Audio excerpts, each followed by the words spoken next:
कदहे जगदेक बंधु हे शांतिदांत भगवन करुणैक सिंधु हे मुक्तिदायक यतीन्द्र शिरोमणेः मामद्यपालय निजं शरणागतं त्वां।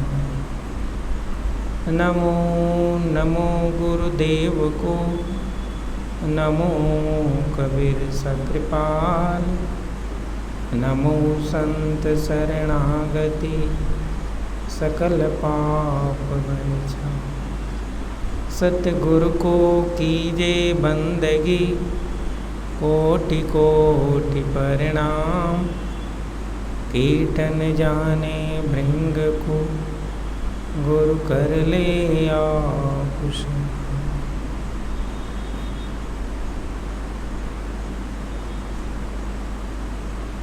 सतगुरु की इस पावन भूमि में बैठकर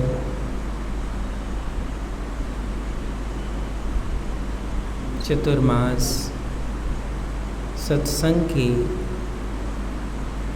इस पवित्र यात्रा में अनुराग सागर के माध्यम से हम सद्गुरु की वाणी को श्रवण करते हैं। आप सभी संत महापुरुष और इस सत्संग दर्शन में दूर से श्रवण लाभ ले रहे भक्तजन, जिज्ञासुजन, संत मान साहिब,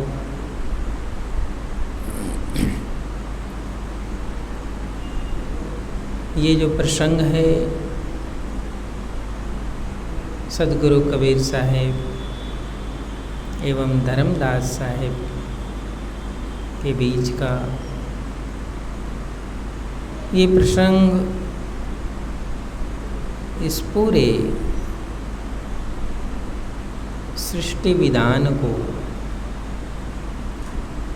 और जीव की गति को और इस जीवन को किस तरह से रेखांकित किया है, ये समझना जानना ये बहुत ज़रूरी है। क्यों सृष्टि में इस प्रकार की रचना हुई जिसके कारण जीव अपने कर्म बंधन को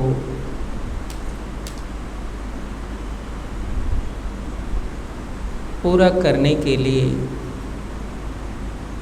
इस जगत में आया और कर्म बंधन के साथ उसको उसका जो फल है उस फल से भी गुजरना पड़ता है और इस पूरी सृष्टि की यही जगह जगह पर महत्ता दिखाई गई है, बताई गई है। साथ ही जब धर्मदास साहब को सद्गुरु ये उपदेश करते हैं कि सृष्टि में जितने जीव आए हैं, ये धर्मदास इसके अपने कर्म के बंधन है और कर्म के बंधन के कारण उसको इन शरीरों की यात्रा करनी पड़ती है। साथ ही साहेब उनको ये स्मरण दिलाते हैं, क्यों जीव जब कर्म से गुजरता है तो उसे संसार का सुख भी होता है, संसार का दुख भी होता है, और दुख की निवृत्ति के लिए संसार में उनको उस विधान से भी जोड़ा गया है जिस दुख से तुम पार जा सकते हो। उस विधान को ज्ञान साधन के अलावा दान से, पुण्य से, परोपकार से, दया से, धर्म से, इससे भी जोड़ा गया इस जीव के जीवन यात्रा। फिर जीव को ये महसूस होता है कि मैं इस जन्म में, इस जीवन में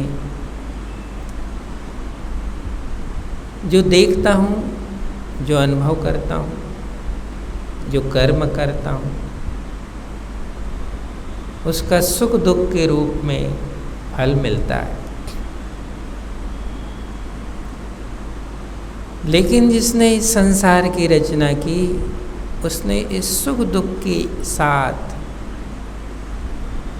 मनुष्य के लिए वो सब सीढ़ियाँ बनाई गई। इन सीढ़ियों को मनुष्य के जीवन के महत्व से जोड़ा गया कि ये सीढ़ियाँ हैं और इन सीढ़ियों के अलग अलग महत्व हैं। तो किसी सीढ़ी का महत्व किसी मुकाम से जोड़ा गया, किसी सीढ़ी का महत्व स्वर्ग से जोड़ा गया, किसी सीढ़ी का महत्व तीर्थ से जोड़ा गया, किसी सीढ़ी को व्रत से जोड़ा गया, किसी पुण्य को फिर से पुनर्जन्म से जोड़ा गया।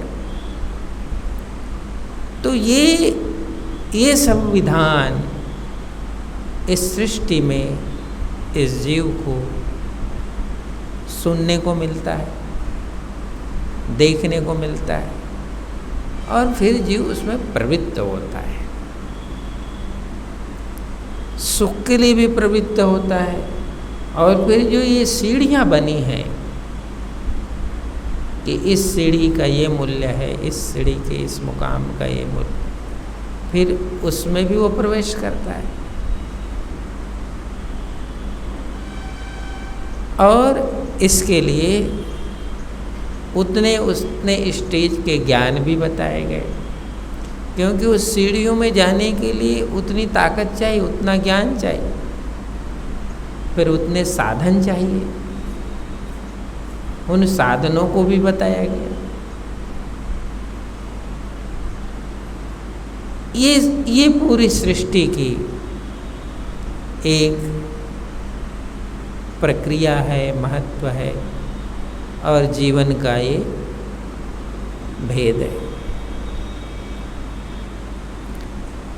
ये सदगुरु कबीर साहब जब धर्मदास साहब को ये बताते हैं, और धर्मदास साहब के पूर्वज जो गुरु जी थे उसने भी उसको बताया कि ये करने से इसकी प्राप्ति होगी, ये करने से इसकी दान पुण्य करने से जो अब का जन्म मिलेगा उसमें तुम ज़्यादा सुखी होगे, दान का पुण्य का फल मिलेगा, और अधिक पुण्य होता है तो तुम्हें स्वर्ग मिलेगा। ये पूरा विधान इस सृष्टि में दिखाई पड़ता है। लेकिन सदगुरु धर्मदास साहिब को इन सब को बताने के बाद भी साहिब ने एक वचन उनको कहा कि धर्मदास, ये सब विधान ठीक है, ये सब विधान की अपनी महिमा महत्व है, लेकिन इस किसी भी सीढ़ी में, किसी भी विधान में जिसको जीव की परम मुक्ति कहते हैं, परम पद का विधान कहते हैं, जन्म से मुक्ति का विधान करते हैं, मृत्यु से मुक्ति का विधान करते हैं। ये धर्मदास, ये जो मार्ग है, ये मार्ग अलग है। इस मार्ग की महिमा और भेद यहाँ नहीं है। यही सदगुरु कबीर साहब उसको समझाने के लिए इन प्रसंगों को धर्मदास साहब को बताते हैं कि कैसे मैं द्वापर में आया और इंद्रमती को ज्ञान शिक्षा उपदेश दिया, और ज्ञान शिक्षा उपदेश देने के बाद इस जगत के उस प्रक्रिया से भी वो गुजरी जिसमें मृत्यु भी सामने आया, काल का रूप भी सामने आया, कई प्रक्रिया उसके जीवन में आई।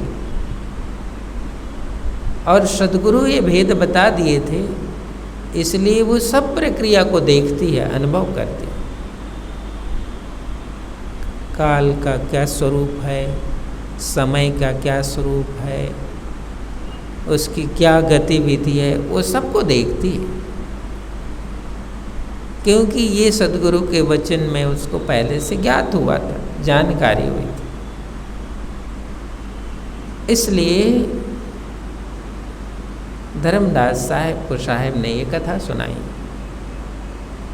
और धर्मदास साहब को ये बताया कि धर्मदास, उस रानी इंद्रमती ने मेरे वचन को माना, मेरे उपदेश को माना, और मेरे उपदेश को मानकर काल का जो रूप था, काल का जो स्वरूप था, और काल की जो परिधि थी, उसमें फंसने से वो बच गई।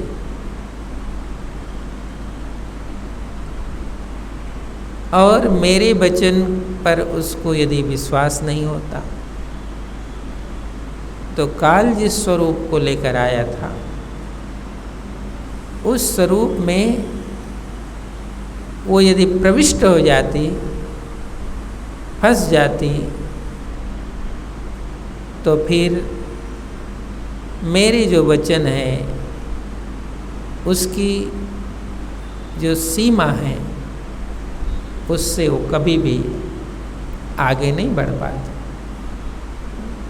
इसलिए उसने मेरे वचन को माना। मेरे वचन को मानने से उसको ये ज्ञात हुआ कि सद्गुरु ने मुझे जो जो परिचय कहा था कि काल इस स्वरूप में तुम्हारे जीवन में आएगा, वो आ गया। और आने के बाद सद्गुरु के वचन के प्रति उसको दृढ़ विश्वास हो गया। जब उनको दृढ़ विश्वास हुआ तो सद्गुरु कबीर साहब ने धर्मदास साहब को ये बताया कि इंद्रमती की जो वार्ता है, प्रसंग है, वो दूसरों से विशिष्ट है। दूसरों से विशिष्ट इसलिए है कि आगे हमने त्रेता युग में देखा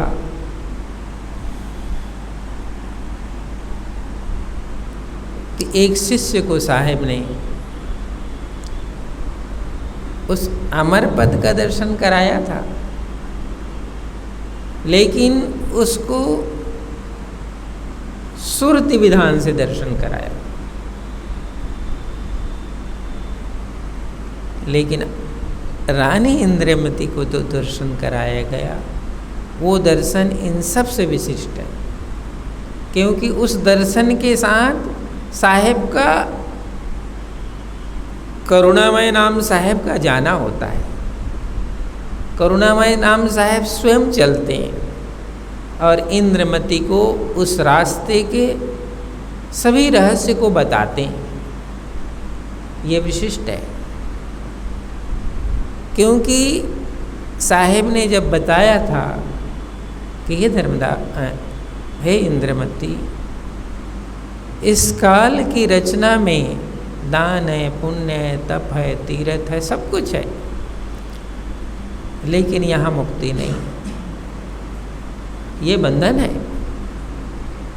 इसलिए सद्गुरु कबीर साहेब जो उस समय करुणामय नाम साहेब से थे, वो साथ चलते हैं और साथ उस गति से उनको बताते हैं कि देखिए ये लोक है। मैं पहले ही तुमको बताया था कि इन लोगों की ये सीमा है, ये रहस्य है।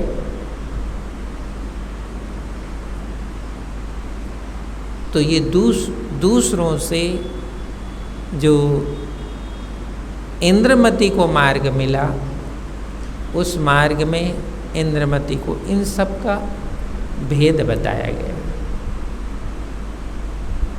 और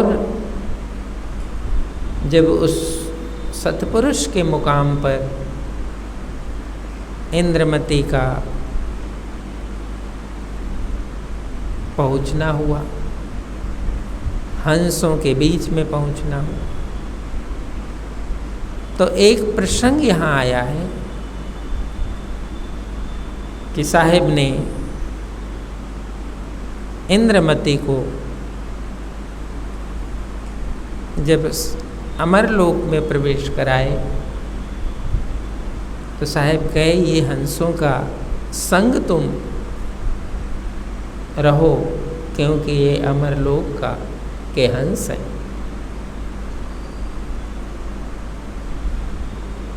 वहाँ पर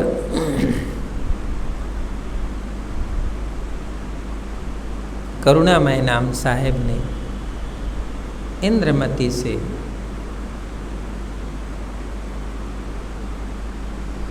हंसों का परिचय करा दिया, हंसों के बीच उसको जाने को कहा।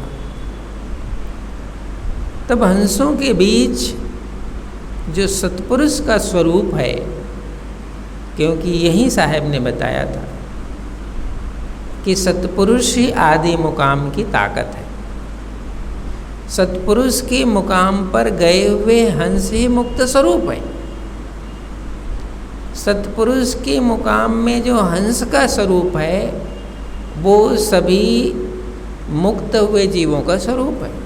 ऐसा साहेब ने बताया था, इसी लोक में बताया था।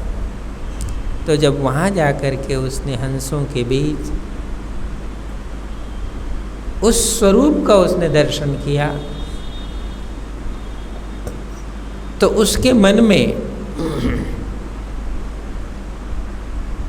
एक भाव जगा।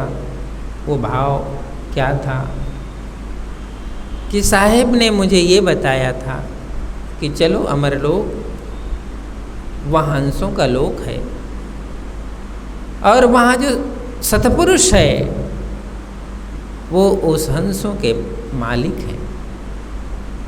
सतपुरुष के मुकाम में गए हुए हंस अजर अमर स्वरूप में रहते हैं। तो जो सतपुरुष के स्वरूप का उसने दीदार किया, तो उसको लगा कि मैं सतपुरुष का दर्शन कर रहा हूँ कि करुणामय नाम साहेब का दर्शन कर रहा हूँ। उसको ये लगा कि सतपुरुष के दर्शन से मुझे करुणामय नाम साहेब का दर्शन होता है और करुणामय नाम साहेब के दर्शन होने से सतपुरुष का दर्शन होता है। ये रहस्य जो है उन्होंने उस मुकाम में देखा।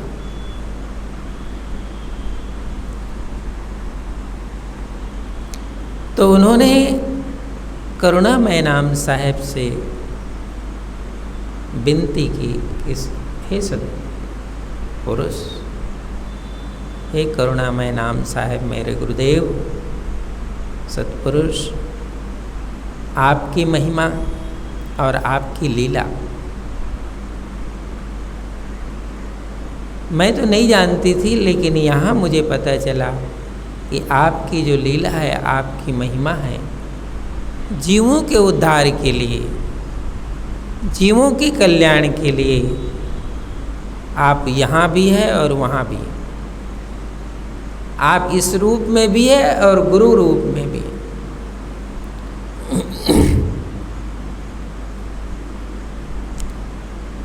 ये महिमा को उन्होंने उस मुकाम में देखा। लेकिन इसका सबसे बड़ा रहस्य ये है कि जो सत्पुरुष ताकत है, सत्पुरुष की जो ताकत और सत्ता है, वो 16 सूतों को शब्दों से उन्होंने उत्पन्न किया। जिसको उन्होंने शब्दों से उत्पन्न किया, उसमें उसी की ताकत है, क्योंकि इसमें प्रकृति की ताकत नहीं है। और जो ज्ञानी पुरुष के रूप में उन्होंने जब इस संसार में इसको भेजा, तो अपने पूरे स्वरूप की ताकत से ही भेजा, क्योंकि यदि वो अपने स्वरूप की ताकत से नहीं भेजता तो निरंजन किसी को संभालने वाला नहीं है। निरंजन तो वो सत्पुरुष का अंश है, वो सूत है। और निरंजन को जब ये पता चल जाता है कि ये जैसे मैं सूत हूँ वैसे ये भी सूत है, तो उससे डरता नहीं हो।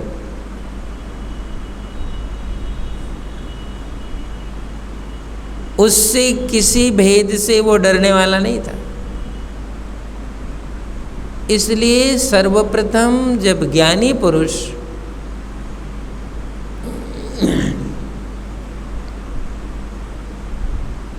सहज द्वीप में आए, सर पहले इसकी वार्ता आई है।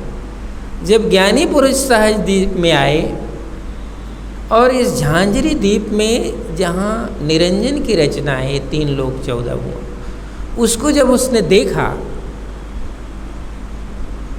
तो ज्ञानी पुरुष वापस उस मुकाम पर गए और उस मुकाम पर जा कर के ज्ञानी पुरुष ने निवेदन किया, हे सत्पुरुष,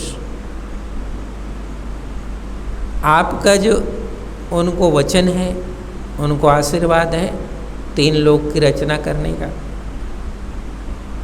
वो 3 लोक की रचना करने वाला वो साधारण ताकत नहीं है उसके पास। उसके पास बहुत ताकत है, और इतनी ताकत है कि उस ताकत से पार पाना ये मुश्किल है। तब सत्पुरुष ने उस मुकाम पर अपने स्वयं स्वरूप को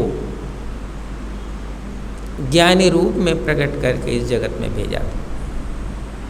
इसलिए उसका जो परिचय है, ये इंद्रमती ने वहाँ वो सत्पुरुष के मुकाम में उसी परिचय को उसने देखा कि करुणामय नाम साहेब का स्वरूप ही सत्पुरुष का स्वरूप है, सत्पुरुष का स्वरूप ही करुणामय नाम साहेब का स्वरूप, इस रूप में उसने देखा। और इसीलिए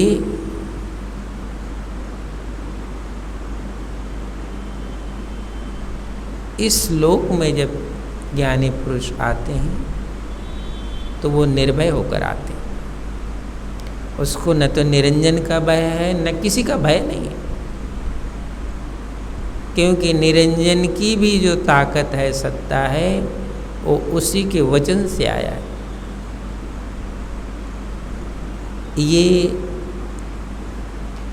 ये जो प्रसंग है इंद्रमती का, ये इसलिए विशिष्ट है कि यहाँ पर इस प्रसंग के अंदर ये भेद को दिखाया गया, बताया गया। तो इस प्रकार जो सद्गुरु हैं वह इस लोक में आए और इस लोक में आकर इन जीवों को वो ताकत दिए, वो शक्ति दिए, जिससे कि इस लोक से वो पार जा सके। ये सदगुरु कबीर साहिब धर्मदास साहिब को ये महिमा बताए, ये वेद बताए, अपना परिचय बताए। बोलो सदगुरु कबीर साहिब।